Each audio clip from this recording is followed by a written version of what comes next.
Yo no sé cuál es la relación de la mecánica cuántica con el arte. Precisamente estoy indagando en ello, ¿no? Entonces, en primer lugar, sí que veo una cuestión que es de mi interés y no es en realidad algo que establezca una relación directa, pero veo que una de las características de la física cuántica es que nos plantea cuestiones que no podemos asumir de una manera intuitiva. Cuestiones de las que en realidad tampoco podemos enunciar un discurso lógico consistente, o al menos consistente con nuestro pasado, ¿no? Y al arte yo creo que le pasa algo así. O sea, el arte es un dominio que nos habla de lo inefable, es decir, de lo que no se puede decir con palabras, porque si pudiésemos decir lo que el arte transmite con palabras, probablemente nos dedicaríamos los artistas a la literatura, ¿no?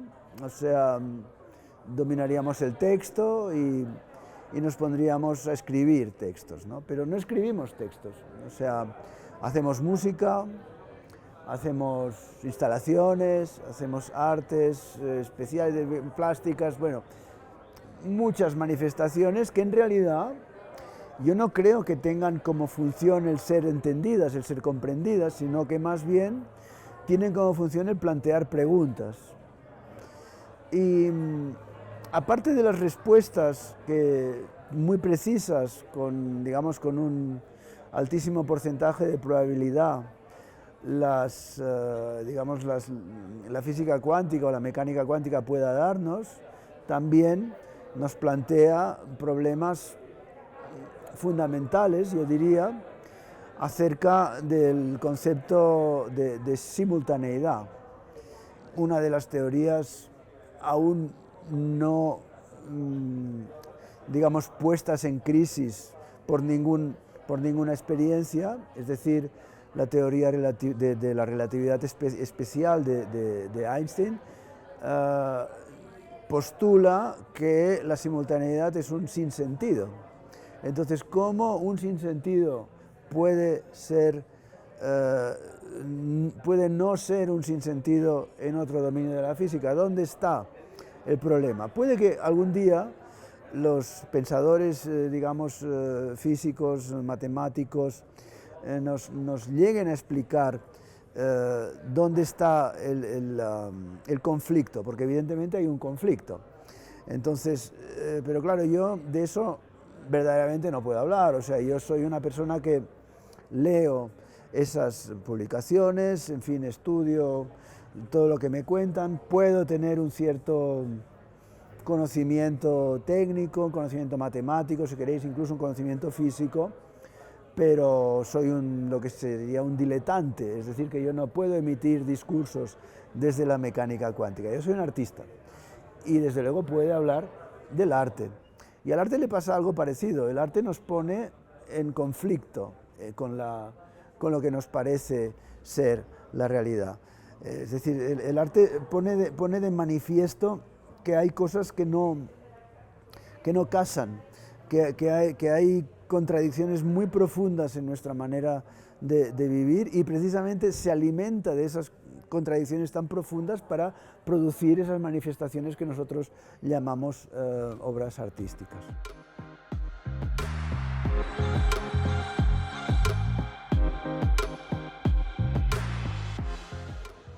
Claro, la realidad es algo insondable, de hecho, y de hecho hay también físicos teóricos que piensan que existe un velo.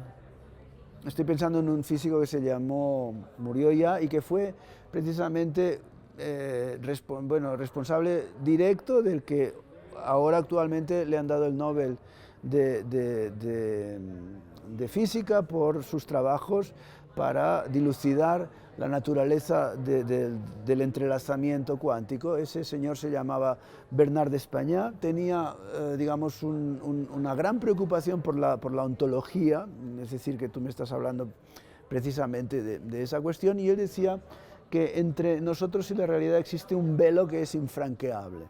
Eso es lo que él pensaba.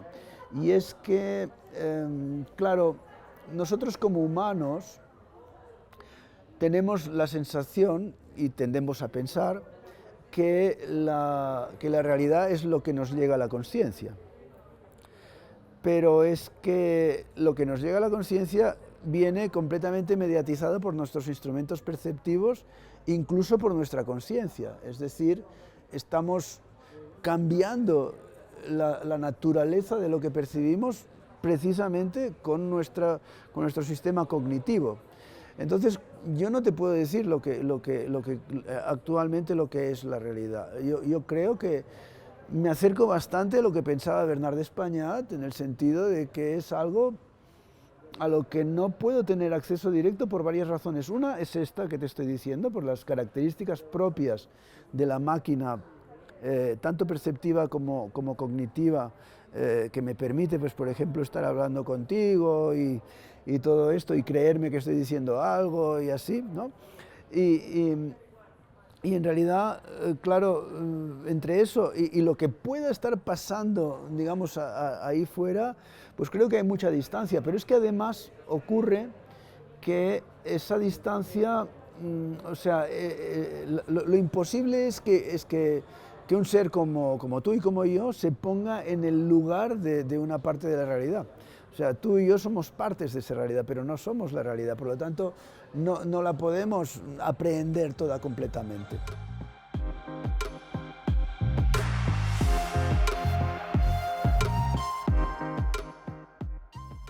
Más que comprender, de lo que se trata es de manifestar la falta de comprensión, ¿no? O sea, y de decir, mira, estamos aquí, no entendemos nada, pero estamos.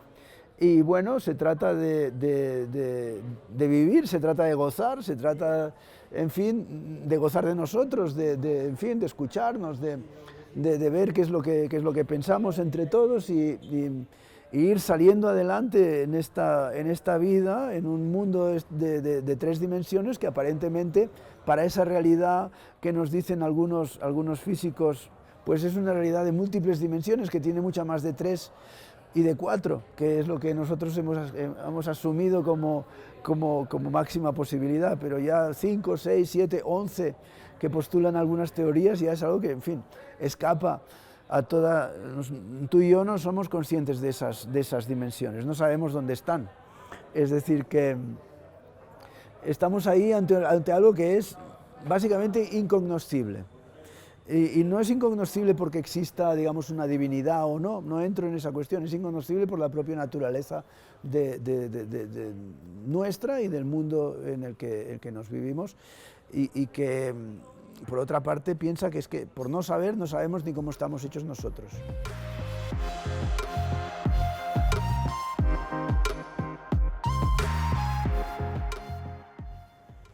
Claro, Galileo decía, pues, que el universo hablaba el lenguaje de las matemáticas, ¿no? Y que por tanto teníamos que aprender el lenguaje de las matemáticas. Pero nosotros también formamos parte del universo.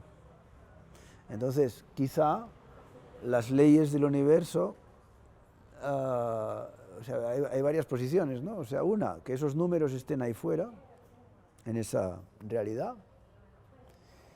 Otra posibilidad es que claro, que estén ahí fuera y también aquí dentro, porque en realidad somos parte de toda esa globalidad, ¿no? Y la otra, que los números estén únicamente aquí en la cabeza y que sean fruto digamos, pues de la estructura cognitiva, ya no de los humanos, porque los loros cuentan también.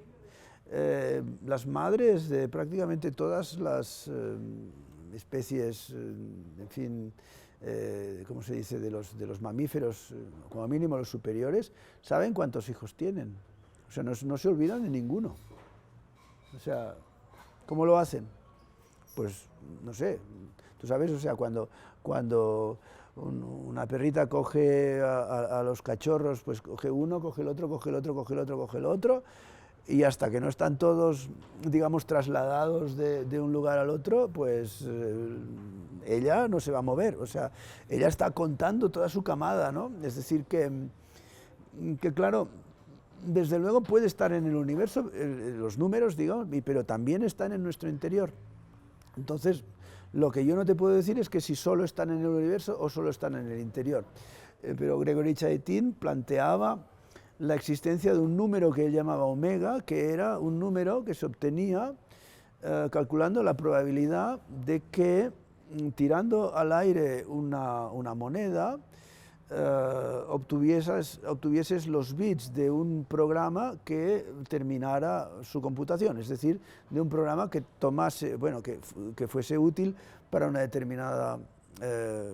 determinado cálculo, ¿no? O sea, tú vas tirando al aire la moneda, te van saliendo ceros y unos, o sea, si es cara, cero, si es, o al revés, y si es cruz lo contrario, y entonces eso te da una ristra de números. Eso es un número que no se puede conocer, según Chaitin. Es un número incognoscible, es un número incompresible e incomprensible.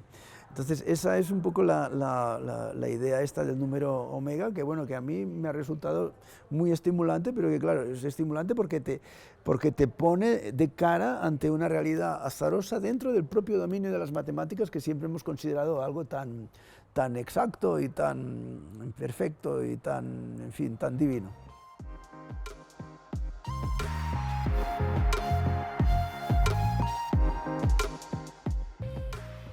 Yo lo que he dicho es que claro, que si tú observas, digamos, con imaginería cerebral, o sea, quiere decir, le haces una resonancia magnética a alguien que está realizando una acción, tú ves que digamos que las imágenes que se corresponderían con la sensación del querer hacer esa acción ocurren después de que la acción se haga,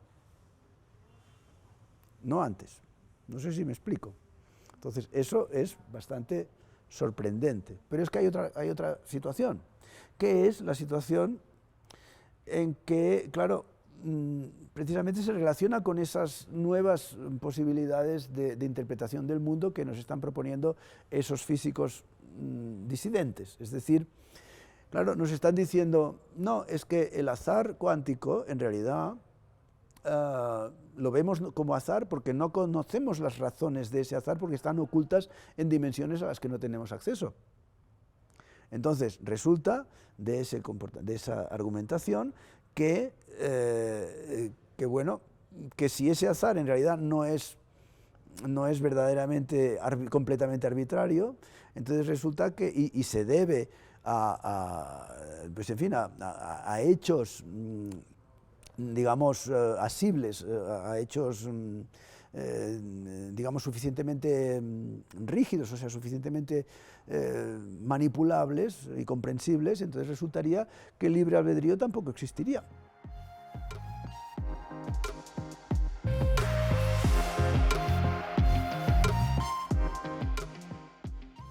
La incertidumbre para mí es esencial para la existencia. O sea, yo no sé lo que va a pasar después. Yo creo que el arte tiene que hablarnos de esa incertidumbre y tiene que tomar esa incertidumbre como motor. Esa incertidumbre que, por otra parte, como decía Luigi Nono, creo que nos pone de cara a lo que él consideraba como motor del arte, que era el conflicto, o sea, las contradicciones. Y en cierta manera, pues sí, yo pienso algo parecido, o sea, tenemos un conflicto con un conflicto con la indeterminación y el deseo de determinación. O sea, nosotros querríamos que todo estuviera, o sea, poder prever qué es lo que va a pasar, pero de todas maneras nos encontramos en una situación en la que somos incapaces de hacerlo. Pero si pudiéramos prever lo que iba a pasar, entonces estaríamos en lucha constante contra nuestros propios presupuestos morales. Así que fíjate de lo que estamos hablando de que en realidad estamos todos locos, que no sabemos gran cosa.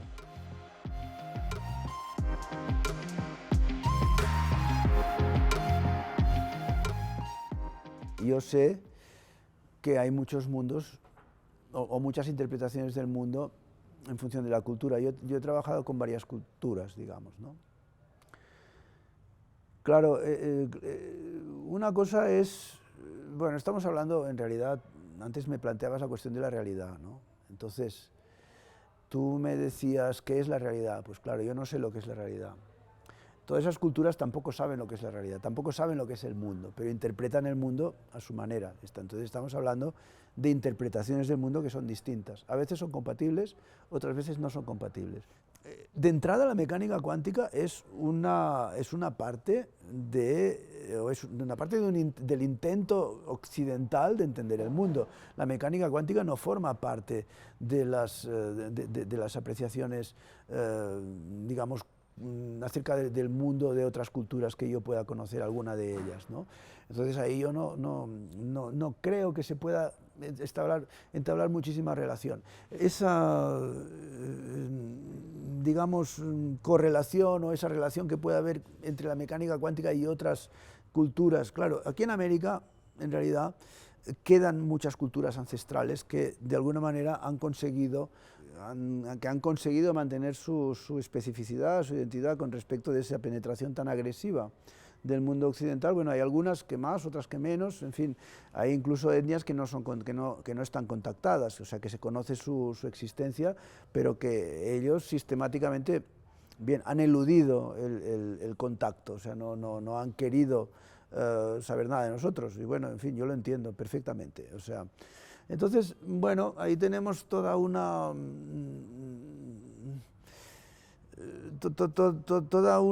pasta de acercamientos que de alguna manera, o de logros intelectuales, si quieres, que pueden estar en relación con los conocimientos que nos dice la mecánica cuántica. Por ejemplo, mira, es bastante común en el Amazonas vuestro, en Leticia, pongamos por caso, en Leticia, por la zona esa, es bastante común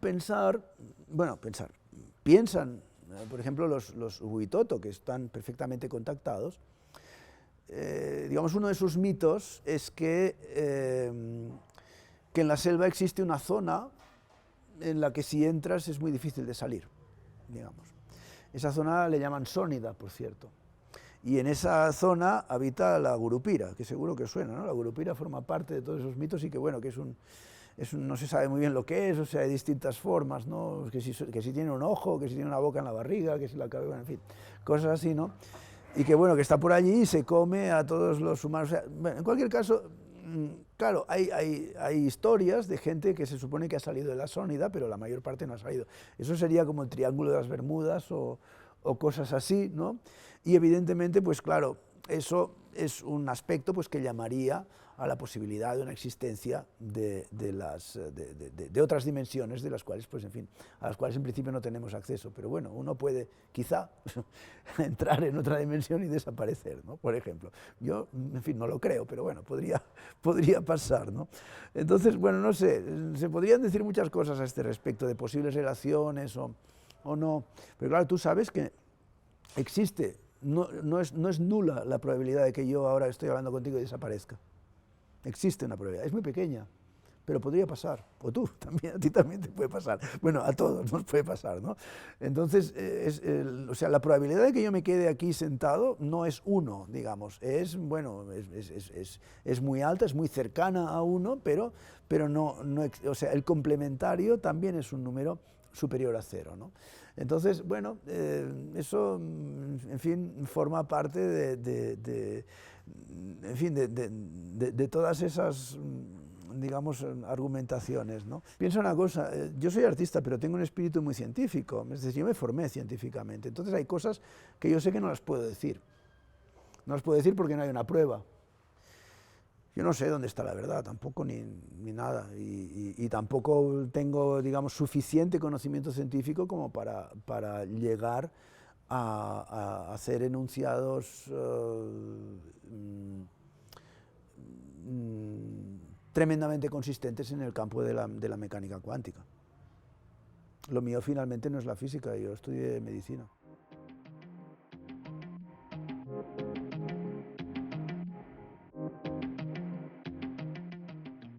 Bueno, de entrada te diré que claro, que el azar está dentro del número pi. Los decimales del número pi son azarosos. Ahora, esa secuencia de decimales, que ya no sé cuántos hay, o sea, ahora mismo están calculando, o sea, va saliendo, ¿no? Van saliendo números decimales de los, digamos, de los algoritmos de cálculo, ¿no? Entonces, ahora mientras hablamos. Pero bueno, por lo visto, digamos, la densidad de probabilidad de cada una de las cifras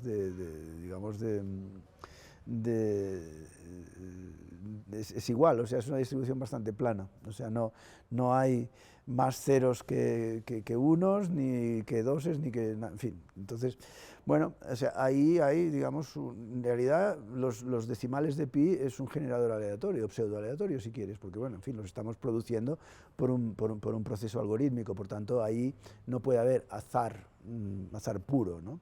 Pero bueno, hay un azar. Entonces, claro, si es 24, 25, claro, es muy normal que en ese planteamiento surja, ¿no? Yo no sé si busco una objetividad, o sea, yo busco todo lo contrario, quizá. O sea, pienso que lo que me ocurre a mí es que hay parámetros, sí, llámale parámetros, o hay comportamientos en el planteamiento de una música que tanto me da que sean de una forma como de otra. Entonces, claro, a mí me interesa que ocurra un determinado tipo de fenómeno, pero ese fenómeno puede tener, digamos, distintos revestimientos. Entonces, esos revestimientos en realidad no me preocupan demasiado. Me preocupa, o sea, lo que me producen esos revestimientos que puedan salir, pues son sorpresa, que antes he dicho que, bueno, que la sorpresa es algo que forma parte de lo que a mí me interesa, y artísticamente hablando, ¿no? Precisamente Luigi Nono, de quien yo creo que aprendí mucho, a pesar de que yo no me puedo considerar alumno suyo, ni quiero, o sea, pero él decía una cosa que para mí fue determinante. Me decía, mira, cuando escribas una obra para orquesta, yo ya hace muchos años que no escribo nada para orquesta, pero dice, cuando escribas una obra para orquesta, si resulta que no te sorprendes de lo que has escrito, o sea, es decir, de lo que están tocando los músicos, es que no estabas haciendo una obra de arte, estabas haciendo una obra de artesanía, estabas haciendo algo que ya sabías cómo iba a ser, y por tanto no era una obra de arte. O sea, la obra de arte entraña en fin, una experimentación, no solo una investigación, o sea, entraña un riesgo, entraña una manera en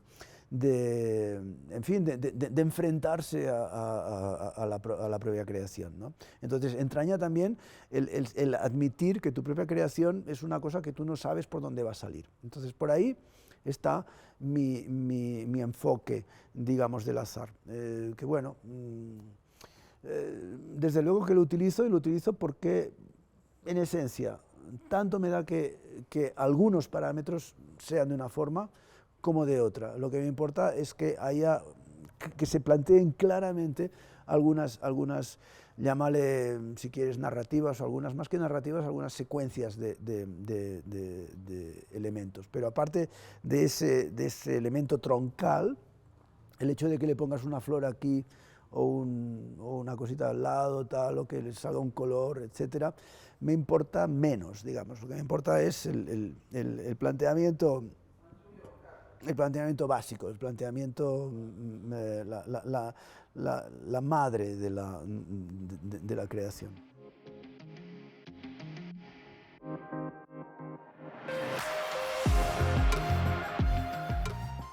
Bueno, yo conozco el Festival de la Imagen desde hace muchos años. Yo soy entusiasta del Festival de la Imagen. A mí me parece que es una programación súper abierta, que tiene, en fin, que tiene muchas dimensiones, en realidad. Y en ese sentido, pues, en fin, pues claro, yo no puedo más que felicitar en fin, a la decisión de programación. Es un festival que funciona muy bien, en realidad, que tiene un montón de ramificaciones en fin, con toda la escena de la creación científico-tecnológica vinculada, o artístico-científico-tecnológica social de la creación. Pues hombre, solo puedo decir que estoy infinitamente agradecido de que me den esta oportunidad, porque es un amplificador de los discursos que, bueno, que yo no sé si merezco, pero en cualquier caso, en fin, para mí es una oportunidad, es un placer, me siento muy honrado de poder formar parte de este festival que admiro muchísimo. Admiro muchísimo a sus, digamos, a sus próceres, o sea, en fin, a Felipe Londoño. Creo que es una persona súper informadísima, que bueno, a quien hay que hacer, digamos, a quien hay que escuchar mucho. Por supuesto que Adriana Gómez Alzate, pues igual, pero evidentemente a todo el equipo, en realidad, que vivo como que, bueno, como que se entienden muy bien, o sea, como que hay muchos engranajes funcionando, y esos engranajes están funcionando bien, están funcionando perfectamente, ¿no? Entonces la verdad es que, en fin, me siento muy cómodo.